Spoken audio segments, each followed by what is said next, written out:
Hi everyone, today we will talk about how to fix or how to solve Messenger. You can send message right now. Tagalog.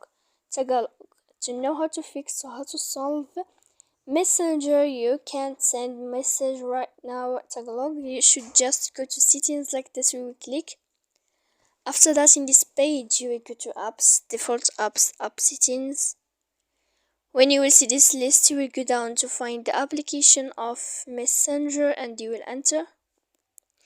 When you will see this page, you will click force stop. Then you will enter to storage. After that, you will click clear cache. Then you will go to click clear data. And when you will end this, you can update your application. So please don't forget to support us by like and subscribe. See you next time in another video.